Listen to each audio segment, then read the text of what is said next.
going at this. They can still see this stuff. You tell me that. Well, they can. If you watch the whole thing, that's all there.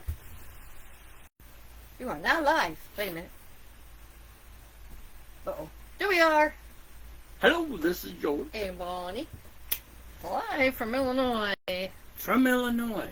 And this is Yud-Heh-Vah-Heh Sanctuary of Truth Classroom. We're in Illinois. And this is June 30th, the last day of June. Yeah, last day of June, and I'm running off my hotspot, so hopefully everything will be working well for you guys. Yeah, you might have to watch it later to find the whole thing, but well, you never know. Nope. Today we're going to go over 1 Samuel 14. Remember last week? The Israelite army was hiding in caves, cisterns, etc. That was Saul's army,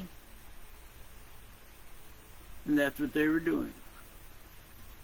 Now we hear, well, sweetie, read 1 Samuel 14:1. One day, Jonathan, the son of Saul, said to the young man carrying his armor, "Come, let's go across to the garrison of the Philistines on the other side." But he didn't tell his father. Jonathan, Hey, Ann. Saul's son, with his armor bearer. Now, when we go over these things, before we bring it out on the air here, you might say, I usually try to go over some of the Bibles we have to see how much different or how they're doing, how they line up.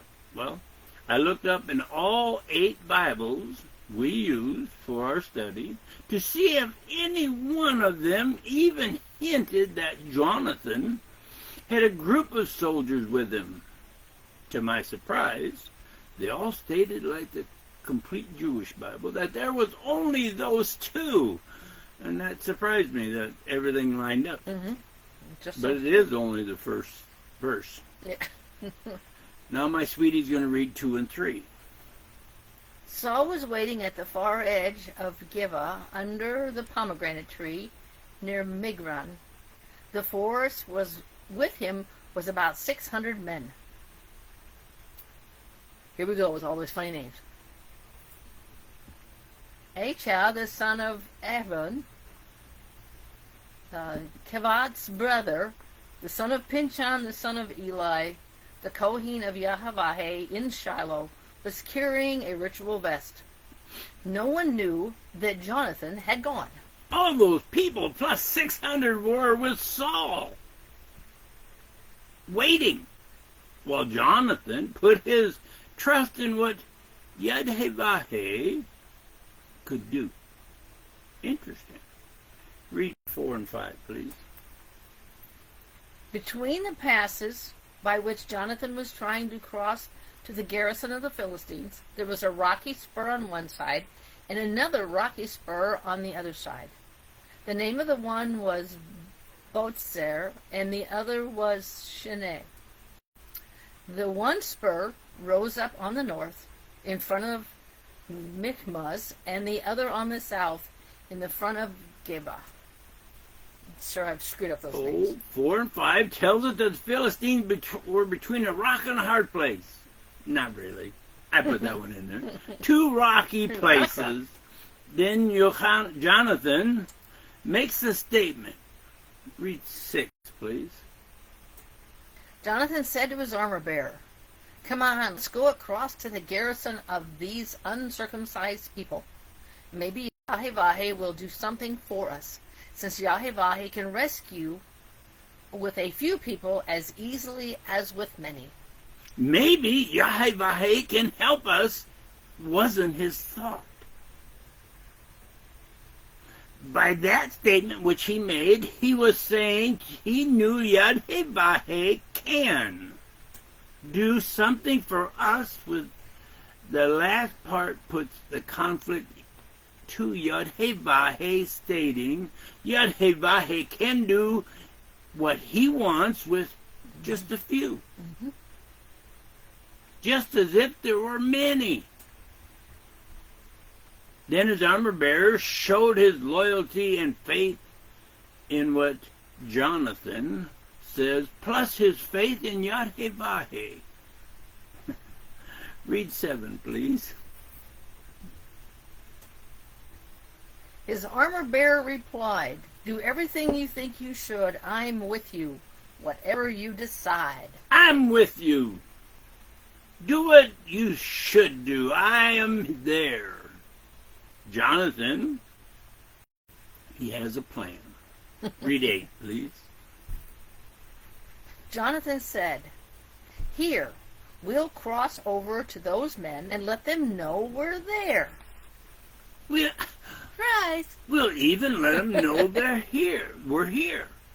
Now, wait a minute. You're going to go over and attack or figure out the Philistine, and you're going to stand up and let them know that you're there. I guess it has to be Yod-Heh-Vah-Heh's decision for you then. Well, my sweetie's going to read 9 and 10. If they say, "Wait till we come to you," we'll stand where we are and not go up to them. But if they say, "Come up to us," we'll go on up. And that will be the sign that Yod-Heh-Vah-Heh has given us victory over them. Okay? Then we will wait to see what happens. That will be our sign from Yod-Heh-Vah-Heh. So they started with their plan. Now think about it. Now, it wasn't 13 that we saw that they had 6,000 chariots, 10,000 men on horseback? 30,000 chariots. Oh, 30,000. 6,000 horsemen. See, I didn't remember all that. I'm getting old. I had to find it. And they couldn't even count the soldiers, and here these two are going to go see what's going on. You might say the plan would have to take a little thinking if you were going to go into battle with that. Yep. Read 11 through 14, please. So both of them let their presence be known to the garrison of the Philistines, and the Philistines said, "Look, some Hebrews coming out of the holes they have been hiding in." Then the men of the garrison said to Jonathan and his armor-bearer, "Come up to us. We want to show you something." Jonathan told his armor-bearer, Come on up after me, for Yod-Heh-Vah-Heh has handed them over to Israel." Jonathan climbed up, using his hands as well as his feet, with his armor-bearer behind him. The Philistines fell before Jonathan, and his armor-bearer, following him, finished them off. That first slaughter of about 20 men was accomplished by Jonathan and his armor-bearer in the space of about half as long as one side of the area of a pair of oxen could plow in a day, about 200 yards. You Hebrews, come Measured by up. that. That was a sign Jonathan asked for in verse 10. The Philistines, like my sweetie read, fell before Jonathan and his armor-bearer. Then they finished the job. In 200 yards, Yod-Heh-Vah-Heh handed 20 Philistine soldiers over to Jonathan and his armor-bearer. It says. The complete Jewish Bible says that was the first slaughter. Now, the Philistines are in some state of confusion, which Yod-Heh-Vah-Heh caused, as far as we're concerned. Read 15, please. There was panic in the field camp among all the Philistines. Likewise, the garrison and the raiding party panicked. Besides all this, there was an earthquake. Thus it grew into panic caused by God. An earthquake to help the two who were trusting in him. Panic caused confusion, and the other Hebrews could see what was happening. They didn't understand it, but they could see it. Read 16 through 18, please. Saul's men on watch in Gabet Benjamin could see the enemy camp scattering and running in all directions. Saul ordered all the forces with him to call the roll and see who was missing. So they called the roll and found Jonathan and his armor-bearer not present. You said through 18? 2 through 8, or 16 through 18. Saul told Abihan, "Bring the ark of God here." For at that time the ark of God was with the people of Israel. Okay, who's missing? Who's not here? The two are the only two gone. Those two. Bring the ark here. Consult Yad-Heh-Vah-Heh, you priest. Read 19, please. Oh, my nose itches. But while Saul was talking to the Kohen, the uproar in the camp of the Philistines continued and kept getting louder. Saul said to the Kohen, "Put your hand down." Put your hand down. The term, put your hand down, was that telling the priest, the Kohen, they didn't need the use of their vests to determine Yahweh's will. Remember, a long time ago we read and studied in Numbers 27:21. Read 27:21, please. He is to present himself to Eleazar the Kohen, who is to find out by means of the Urim what Yahweh's will is for Joshua's decision. Then at his word they would go out, and at his word they would come in, both he and all the people of Israel with him, the whole community. In the linen ephod, or linen vest, were the Urim and the Thummim for the Kohen, or the priest, to get the answer from Yad-Heh-Vah-Heh. But in 14:19, what happened to that chain of command for their answer? Read 14:19 again, please. But while Saul was talking to the Kohen, the uproar in the camp of the Philistines continued and kept getting louder. Saul said to the Kohen, "Put your hand down." Forget about that stuff. That was Saul's command. Read 20, please. Saul and the entire force with him assembled and went to battle. But they found the Philistines all fighting each other in utter confusion. I like that. Oh, they're a mess. Saul saw that the Philistines were already in a state of confusion, so in reality, Saul didn't need to consult Yod-Heh-Vah-Heh. Jonathan already showed his faith. Read 21 and 22, please. The Hebrews from the surrounding countryside, who had previously been with the Philistines and had gone up with them into the camp, deserted and went over to Israel with Saul and Jonathan. Jonathan started it, yet his father Saul wants the credit until you notice what? Read 23. I didn't read 22. You didn't read 21 and 22? No, I just read 21. Sorry. Let me read 22 so it makes more sense. Rookies. Likewise, on hearing the Philistines were fleeting, all the men of Israel who had hidden themselves in the hills of Ephraim pursued them into battle. Now it makes more sense. Now 23. Okay. So Yahweh saved Israel that day, and the battle spread as far as Bet-Aven. 23 states that Yad-Heh-Vah-Heh saved Israel. Then Saul makes this statement. Read 24, please. Israel's soldiers had been driven into exhaustion that day, but Saul issued this warning to the people: "A curse on any man who eats any food until the evening, when I will have finished taking vengeance on my enemies." So none of the people even tasted food. Now here's the thing that caught my attention. No one is to eat until I have vengeance. Who's getting the credit there? Yad-Heh-Vah-Heh or Saul?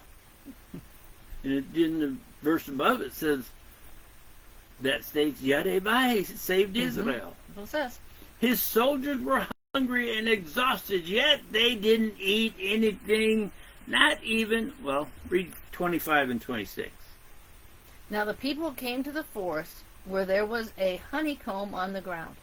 When the people had entered into the forest, they saw there was a honeycomb with honey dripping out. But no one put his hand to his mouth, because the people feared the oath. That's 25 and 26.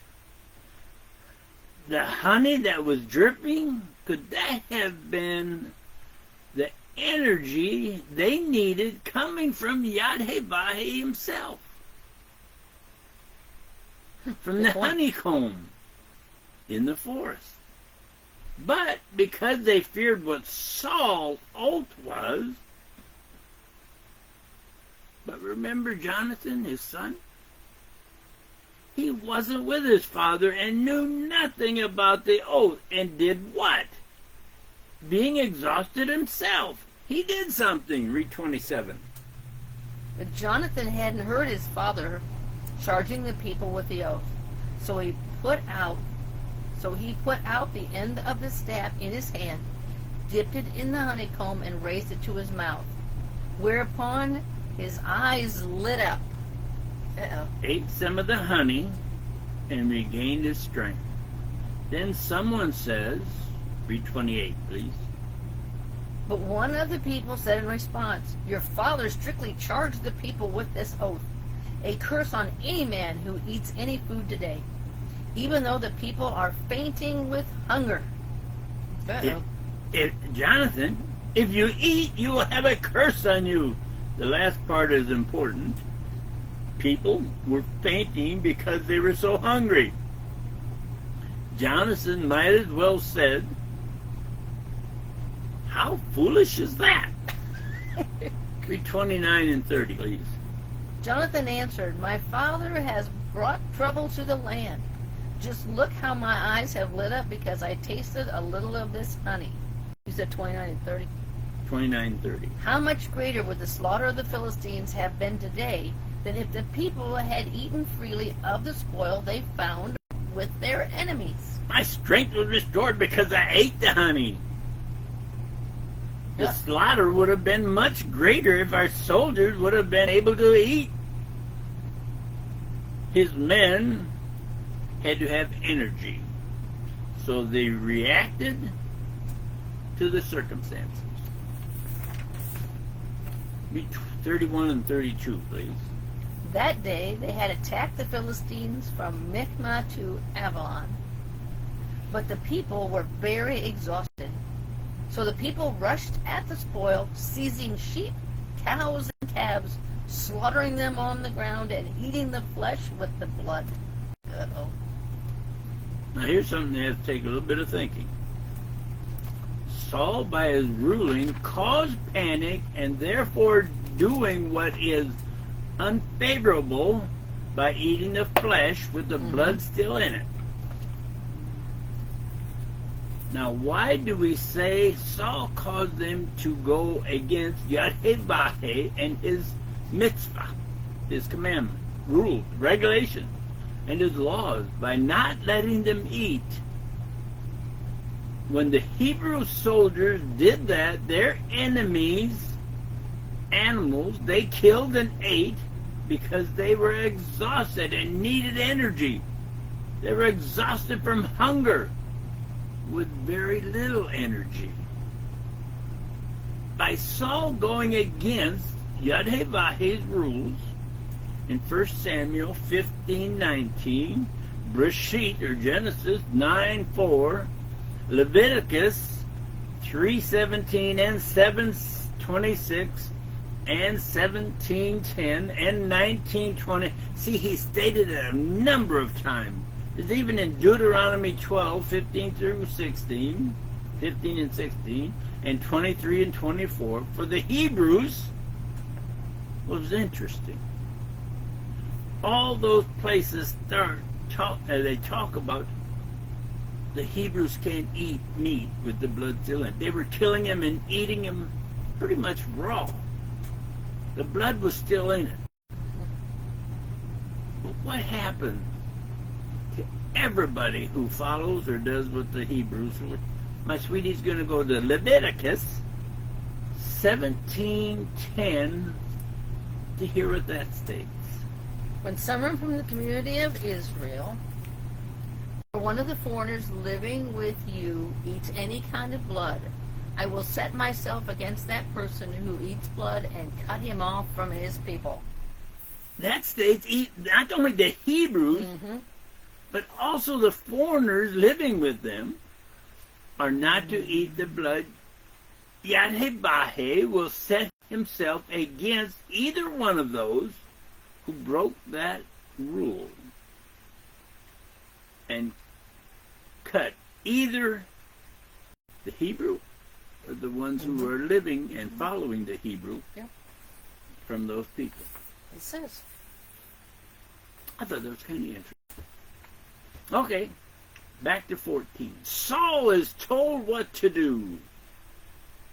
Well, read 33, please. Saul was told, look how the people are sinning against Yahweh, eating with the blood. He said, you have not kept faith. Roll a big stone to me immediately. In other words, his people were saying, hey, Saul, your people are sinning because of the rule you made. They were starving without energy by going after food because of what Saul, then he tries to set things straight. See, Saul made the rule, now he's trying to set things straight. Nothing, uh-oh. Read 34 and 35, please.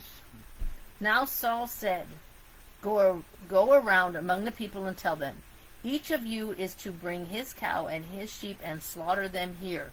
Then eat. Don't sin against Yahweh by eating with the blood. You said 34. And 35. Okay. So each person brought his animal with him that evening and killed it. Saul erected an altar to Yahweh, and it was the first altar that he erected to Yahweh. Don't sin against Yad-Heh-Vah-Heh. He put up an altar to Yad-Heh-Vah-Heh. Then Saul, you might say, gets gung-ho. Read 36.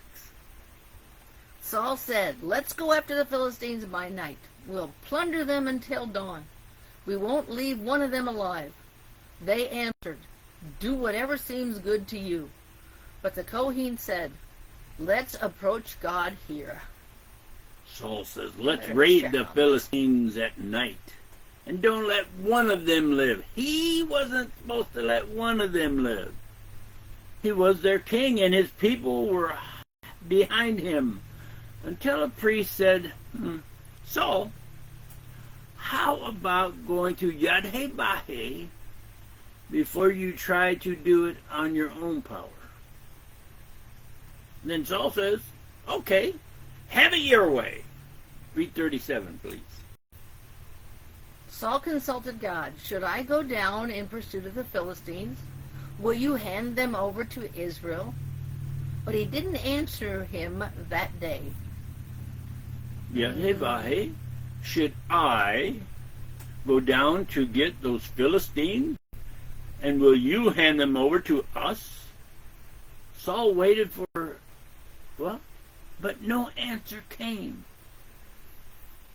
Now we know the first inclination would be to act like you heard from God. And I've seen that many times when we were going to churches. When you really have no answer. It is really a normal tendency for people who think they know everything about what God wants you to do. Now comes the blame game. Read 38 and 39, please. Saul said, come here, all you heads of the people. Think carefully. Who has committed this sin today? For as Yahweh, Israel's deliverer, lives, even if it proves to be Jonathan my son, he must be put to death. But no one among all the people answered him. Leaders of each group, find out who committed this sin. He must pay. I don't care who broke my rule, but the people who knew who to blame stayed silent. Okay. Since you don't want to tell me, we will consult Yahweh. Okay, read 40. Find out. Then he said to all Israel, "You be on one side, and I and Jonathan my son will be on the other side." The people replied to Saul, "Do what seems good to you." Everybody but Saul and Jonathan were in one side, and the people said, "King, you do what is good. You know best. For you." Read 41, please. Saul said to Yahweh, the God of Israel, "Who is right?" Jonathan and Saul were chosen by lot, and the people went free. Oh. I bet Saul went, oh. The lot fell on Jonathan and Saul, while everybody else was sent away free. Oh no, what's going to happen now? Read 42, please. Saul said, "Cast lots between me and Jonathan my son." Jonathan was chosen. Okay. Let's cast the lot. It's either going to be me or my son Jonathan. Interesting. He tried to save face, you might say. Yeah, it went Read well. 43. Then Saul said to Jonathan, "Tell me what you did." Jonathan told him, "Yes, I tasted a little honey with the end of my staff in my hand. Here I am ready to die." In other words, he says, yes, I broke your rule and ate some of the honey. I was hungry. If it be, Dad, I'm ready to die. If that's what you have to do. Read 44. I lost it. Oh, there it is. Saul said, "May God do the same to me and more also, if you are not put to death, Jonathan." You'll see later, it seems that Saul was trying to make it look like he wouldn't show favoritism towards his own son. But the people of Israel didn't want Jonathan punished. Read 45, please. But the people said to Saul, "Must Jonathan die, who has accomplished this great deliverance in Israel? Heaven forbid. As Yahweh lives, not one hair of his head will fall to the ground, because he worked with God today." In this way, the people rescued Jonathan, so that he didn't die. And if you really read it the way it's written, your son is our hero. Yeah, wasn't it? He doesn't deserve to die. In their own way, they were letting Saul know, your son broke your rule, not Yahweh. It wasn't Yahweh's rule, it was your rule. In all reality, is that where we start to see the decline in Saul's reign? I read further on because I had to study it. And I believe this is where it really starts. Even though he saw some success in his reign, what it was will come to an end. Read 46. Then Saul stopped pursuing the Philistines, and the Philistines returned to their own territory. He stopped pursuing the Philistines. Mm-hmm. Now he was told to eliminate the Philistines. He let the ones he was told to wipe out go back to their territory. Saul, as you read on, had great success over all the countries. Read 47 and 48. So Saul took over the rulership of Israel. He fought against all of his enemies on every side, against Moab, the people of Ammon, Edom, and the kings of Tezrah, and the Philistines. No matter which way he turned, he defeated them. He said 47 and 48. Mm-hmm. He demonstrated his strength by attacking Amalek, and he saved Israel from the power of those who were plundering them. Okay. Remember, He's have a good run. we just said that he didn't eliminate the Philistine. Yahweh allowed Saul to save Israel. My sweetie just read that. But Israel was fighting the territories that he was to wipe out for a long time. Over and over and over they fought him. And because he didn't wipe them out, well, that's why they fought him over and over and over. Read 49 through 51, please. A lot of big fun words there. here. The sons of Saul were Jonathan, Yishvi, and Mekisha. Who names their kids? While the names of his 2 daughters were these. The names of the older, Mirva, and the younger, Micah. Saul's wife was named Achinol, the daughter of Achimai. The commander of the army was named Asnor, the son of Ner, Saul's uncle. Kish was the father of Saul, and Ner was the father of Abner. The father of Abner was the son of Abiel. Jeez, who names our kids?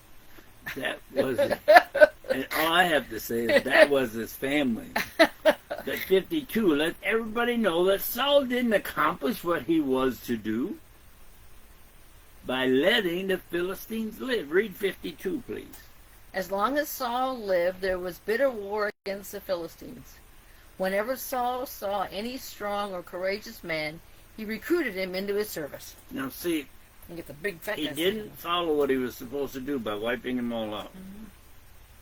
And she just read, the ones who were let go became his constant pain and war. It also says he wanted his best to be on his personal service. But he didn't get rid of the Philistines when he was told to. So he had wars with them over and over. And matter of fact, so did the Hebrews all the way through. Next week, here we go again. Saul is not doing what he is told to do by Yadhebahe. That more or less is what chapter 50 brings out in the open. That's right, people. We have another one next week. But I have a little statement here on the bottom. We don't know about anyone else.